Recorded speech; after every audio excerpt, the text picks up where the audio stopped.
पिछली क्लास में हमने आप लोगों को पढ़ाया था कार्बन टेट्राक्लोराइड CCl4 के बारे में हमने बताया था।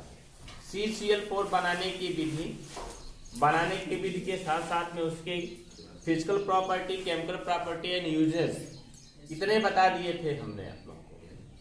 आज हम इसी यूनिट का लास्ट टॉपिक पढ़ाएंगे, फ्रेयान।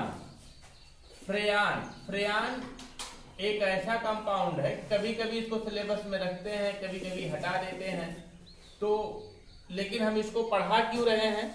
इसलिए पढ़ा रहे हैं क्योंकि कंपटीशनों के दृष्टिकोण से फ्रेयान बहुत इंपॉर्टेंट है।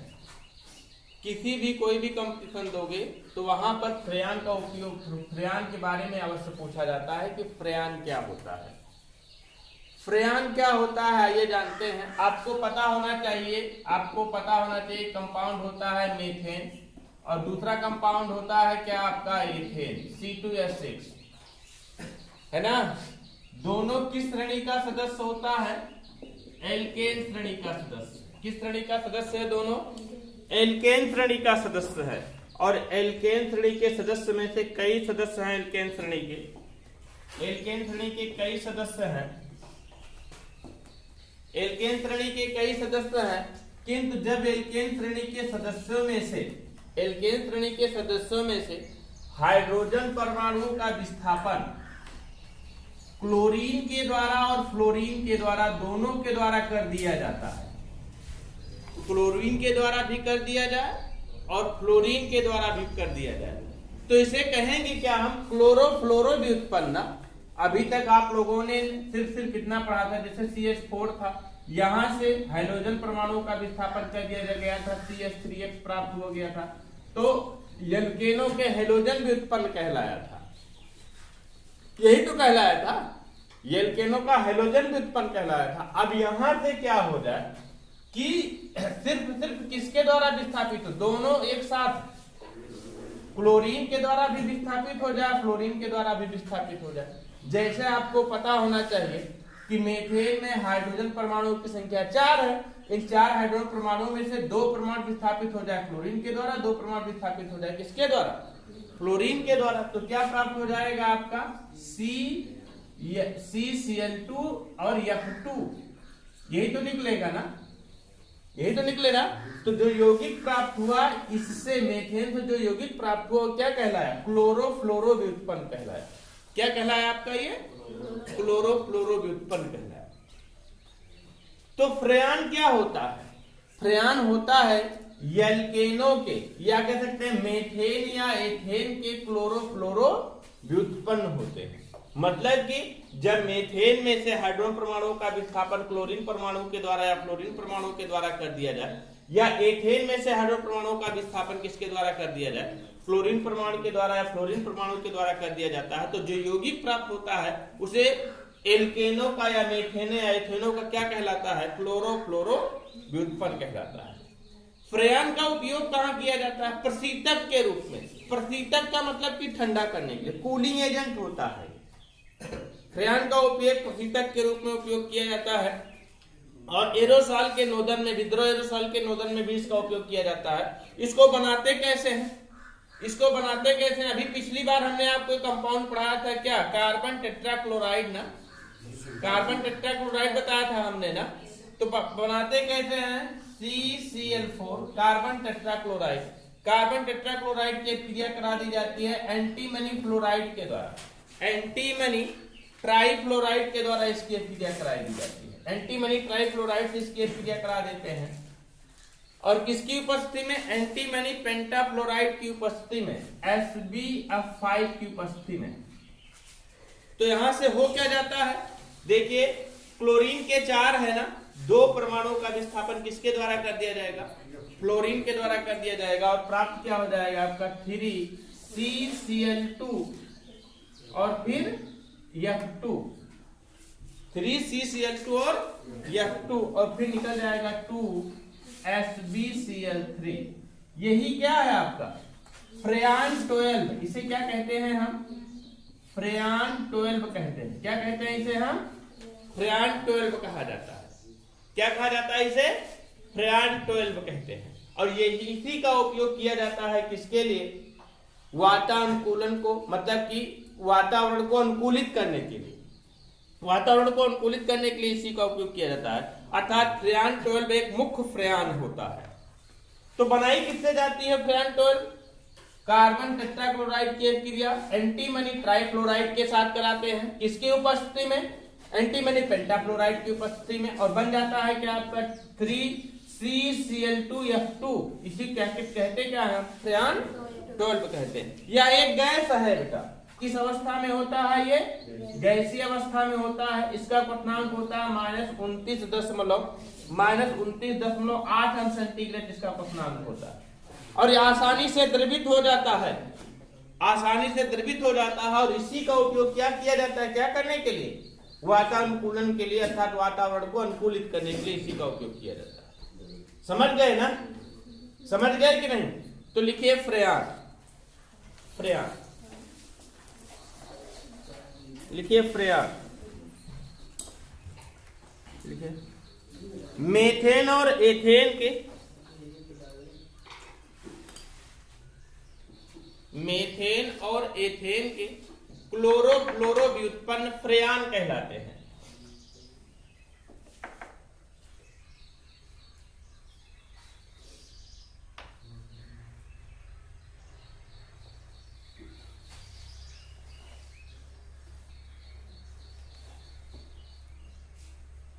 फ्रेयान का उपयोग प्रशीतक के रूप में,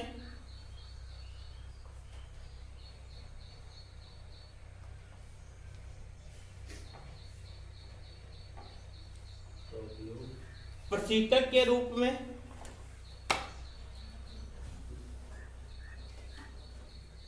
यो वातानुकूलन में किया जाता है।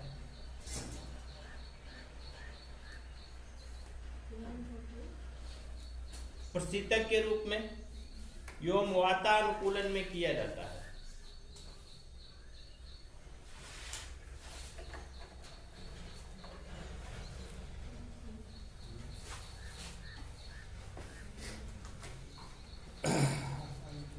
अच्छा, ये जो प्राप्त हुआ है, क्या प्राप्त हुआ आपका? देखिए CCl2F2, ये क्या है जानते हैं? ये क्या है? डाइफ्लोरोमेथेन। ये क्या है आपका? डाइफ्लोरो, फिर डाइफ्लोरो, और फिर क्या है आपका? मेथेन। डाइफ्लोरोमेथेन मुख्य फ्रेयान होता है, जिसे क्या कहते हैं हम? फ्रेयान 12 कहते हैं। क्या कहते हैं? फ्रेयान 12। तो लिखिए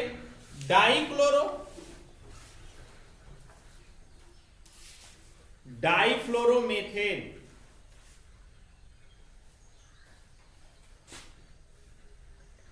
CCl2F2 को फ्रेयान 12 कहते हैं।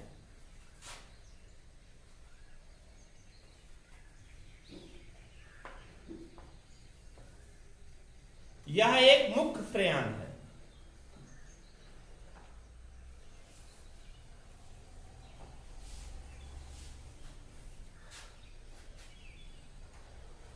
जिसका निर्माण कैसे करते हैं बेटा? कैसे करते हैं? कार्बन टेट्राक्लोराइड पर एंटीमनी ट्राइफ्लोराइड की क्रिया एंटीमनी पेंटाफ्लोराइड की उपस्थिति में कराकर, जिसका निर्माण कार्बन टेट्राक्लोराइड पर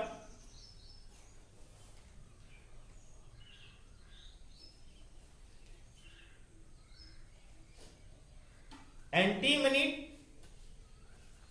ट्राइफ्लोराइड की अभिक्रिया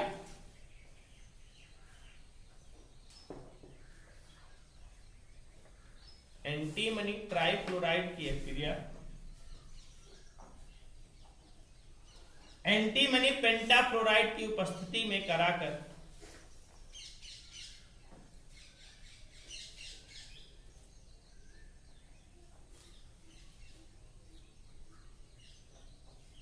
किया जाता है।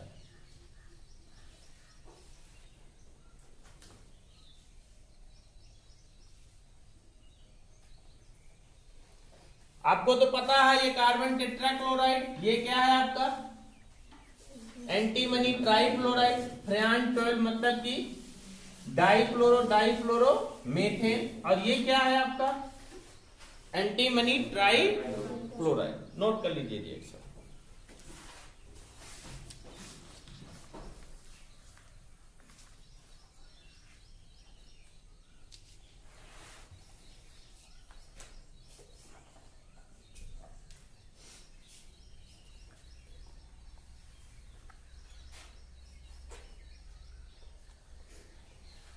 लिखे।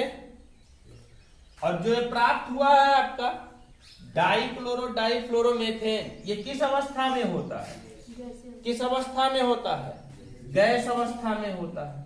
और इसकी एक विशेषता होती क्या है? ये आसानी से द्रवित हो जाता है, आसानी से द्रवित हो जाता है, आसानी से द्रवित हो जाता है। और उसका क्वथनांक हमने बताया कितना 29.8 अंश सेंटीग्रेड होता है।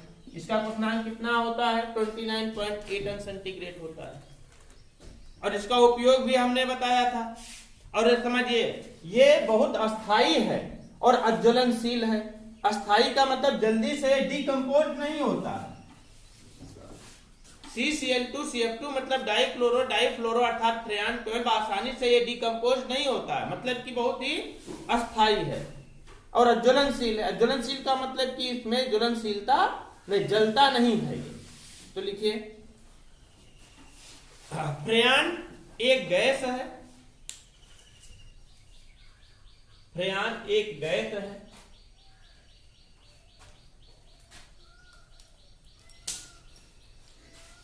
जिसका क्वथनांक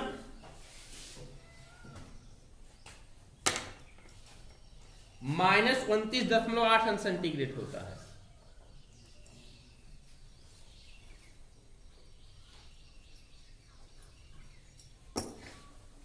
यह अविषैली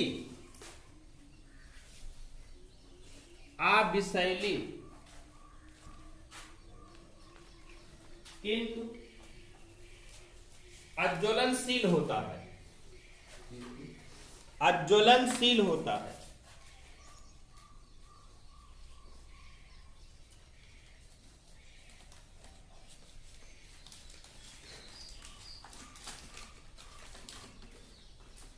और आसानी से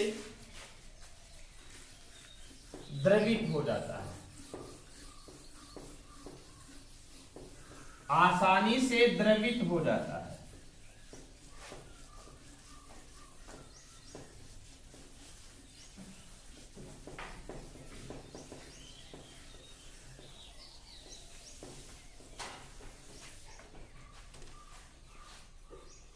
अब नहीं डालिए फ्रेयान का वातावरण पर प्रभाव पढ़ना आपको आगे क्या है? फ्रेयान का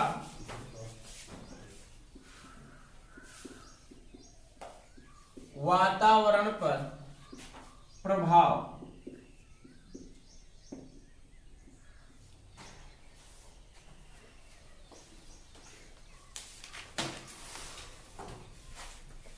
दो वैज्ञानिक F.S. रोलैंड और M.J. Molina, F.S. रोलैंड और M.J. मोलिना ने बताया कि फ्रेयान का वातावरण पर बहुत बड़ा दुष्प्रभाव हो रहा है। उन्होंने बताया कि फ्रेयान के अणु जब निकलते हैं तो वातावरण में पहुंचते हैं, और वातावरण में पहुंचने के बाद ऊपर उठते हैं, और ऊपर उठने के बाद जो हमारे ओजोन परत है, ओजोन परत जानते हैं ना आप? बताया क्या होगा आपका? ओजोन परत है, ओजोन परत को वो हानि पहुंचाते हैं। ओजोन परत की लेयर को ये डिकम्पोज करते हैं, अपघटित करते हैं। और जब इसका उपयोग बहुत ज्यादा मात्रा में किया जाने लगेगा तो बहुत ज्यादा तेजी से ओजोन परत डिकम्पोज होने लगेगा, और ओजोन लेयर धीरे धीरे पतली होती जाएगी, और एक अवस्था ऐसी आएगी कि ओजोन लेयर फट जाएगी, अर्थात ओजोन लेयर हट जाएगी और छिद्र हो जाएगा। और ओजोन लेयर का काम क्या है?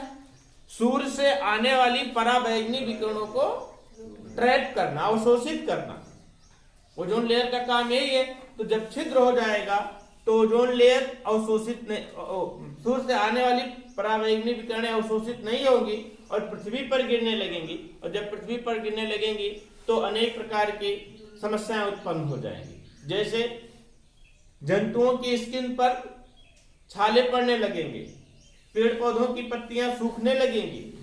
एक तरीके से कह सकते हैं कि बहुत बेकार कंडीशन हो जाएगी।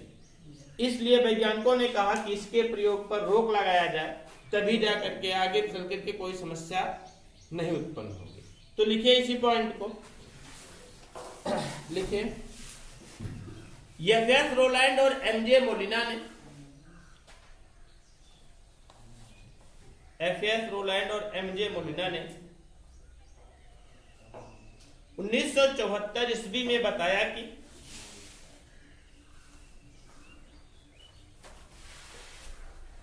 फ्रेयान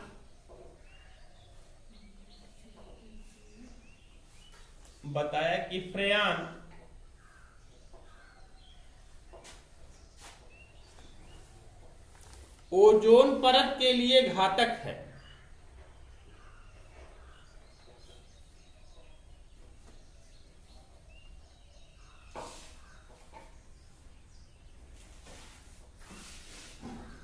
फ्रेयान समताप मंडल, ओजोन परत होता कहां है? समताप मंडल में। वह मंडल के कई पार्ट है ना, देखिए फ्रेयान समताप मंडल में पहुंचकर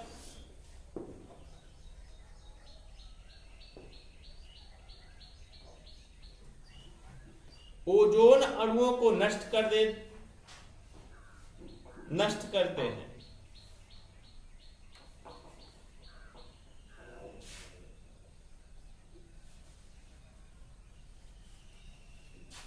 जिससे कि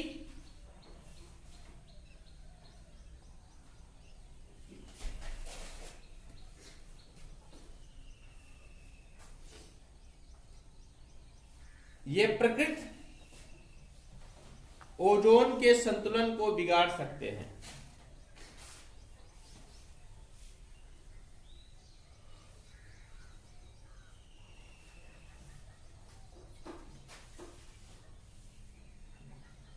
अंटार्कटिका पर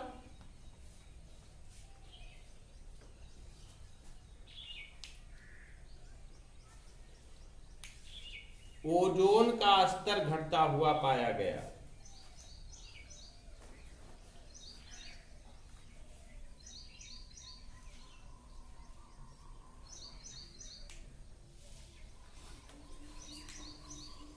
वर्ष 2000 तक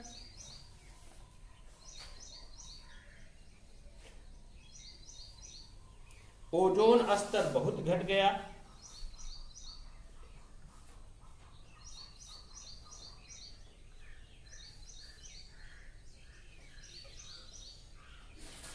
अतः फ्रेयान के उत्पादन और उपयोग पर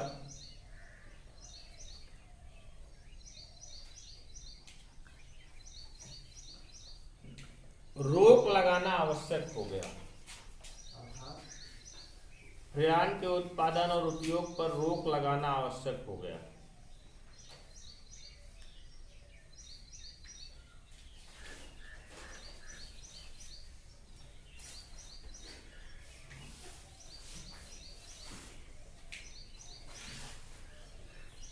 ये तो था फ्रेयान का वातावरण पर प्रभाव।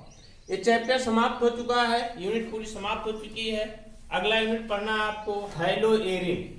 हाइलो एरिन कल से पढ़ाएंगे आप लोगों को।